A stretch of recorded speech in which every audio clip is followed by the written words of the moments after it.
के सफर को आगे बढ़ाते हैं। अमेरिका राज्य कैलिफोर्निया में अब तक की सबसे भीषण और भयावह आग लगी हुई है, जिसने अमेरिका ही नहीं बल्कि दुनिया के सबसे महंगे शहर लॉस एंजलिस को जलाकर राख कर दिया है।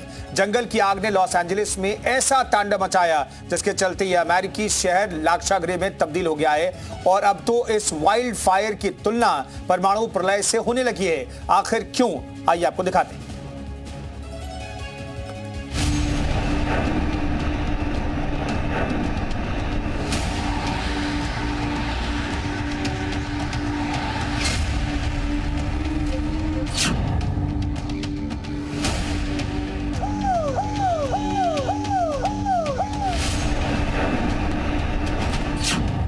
चालीस 40,000 एकड़ में फैली आग।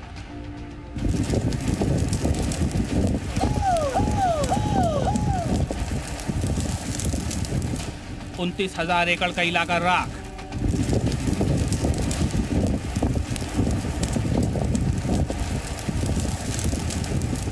पंद्रह 15,000 मकान जलकर खाक।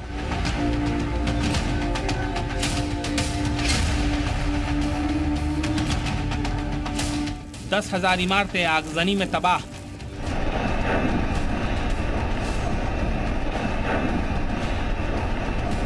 $570 करोड़ की संपत्ति भी स्वाह।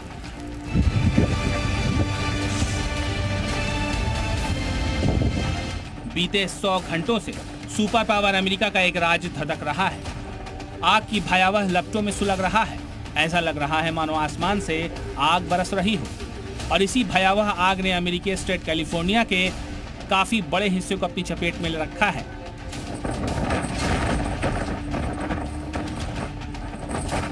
दरअसल ये आग कैलिफोर्निया के जंगलों में लगी है, लेकिन धीरे धीरे इस वाइल्ड फायर ने कैलिफोर्निया के लॉस एंजलिस में तबाही मचाना शुरू कर दिया है। लॉस एंजलिस के रिहायशी इलाकों को अपनी चपेट में लेते हुए जलाकर राख कर दिया है।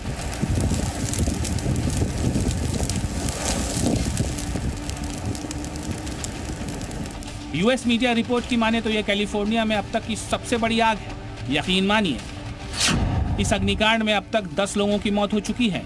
करीब 1,80,000 लोगों को लॉस एंजलिस से हटाया गया है। आग बुझाने के लिए 7500 फायर फाइटर्स को लगाया गया है। बावजूद इसके लॉस एंजलिस में आग का तांडव जारी है। भीषण तबाही जारी है। इलाकों का राख होना जारी है। घर, मकान, रिहायशी इलाकों का खाक होना जारी है। अब जरा लॉस एंजलिस से सामने आई इस ड्रोन तस्वीर को देखिए। दूर दूर तक सिर्फ उजड़े मकान दिखाई दे रहे हैं। पूरा का पूरा इलाका जलकर स्वाहा हो चुका है। गौर करने वाली बात यह है कि लॉस एंजलिस के जिस इलाके में आग लगी है वहां समंदर है। बावजूद इसके आग पर बीते 100 घंटों से काबू नहीं पाया गया है। जानते हैं क्यों? उसकी वजह है लॉस एंजलिस में बहती तेज हवा, जिससे आग की लपटें तेजी से आगे बढ़ रही हैं और भीषण कोहराम मचा रही हैं।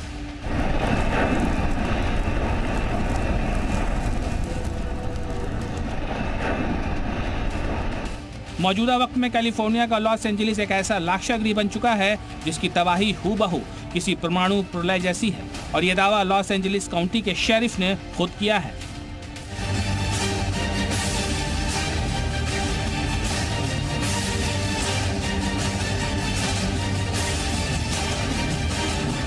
I am praying it doesn't, but based on the devastation, that is clear. It looks like a bomb, an atomic bomb dropped in these areas. I don't expect good news, and we're not looking forward to those numbers. Los Angeles में लगी आग की तुलना एटमी धमाके से करना बेहद हैरान करने वाला है। ऐसे में आप भी सोच रहे होंगे कि क्या एटमी तबाही के बाद मंजर ऐसा होगा या फिर इससे भी ज्यादा भयावह। तो आपको बता दें, 8 दशक पहले अमेरिका ने जापान के हिरोशिमा और नागासाकी में एटमी हमला किया था। 15 किलो टन वजनी उस एटम बम ने बेतहाशा तबाही मचाई थी। पलक झपकते ही लाखों लोग मौत की गर्त में समा गए थे।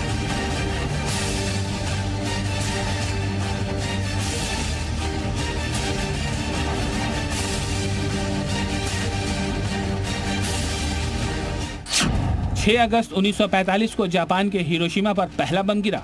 यूएस ने 15 किलो टन का एटम बम विमान के जरिए गिराया।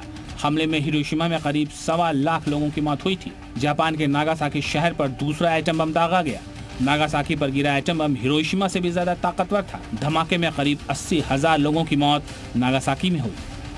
बता दें कि जब भी कोई न्यूक्लियर बम फटता है तो 10 लाख डिग्री सेल्सियस से ज्यादा की हीट जनरेट होती है जो कई किलोमीटर में आने वाली चीजों को खाक कर देती है। धमाके में ऐसा प्रेशर क्रिएट होता है जिससे बड़ी बड़ी इमारतें ध्वस्त हो जाती हैं।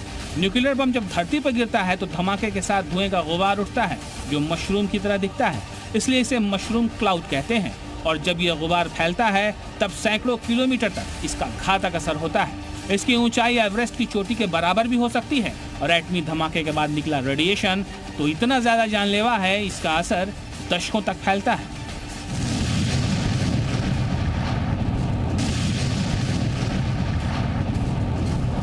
शायद इसी वजह से कैलिफोर्निया में फैली वाइल्ड फायर की तुलना एटमी धमाके से की जा रही है, जिसकी चपेट में आकर कई किलोमीटर का इलाका जलकर राख हो चुका है, उजाड़ हो चुका है।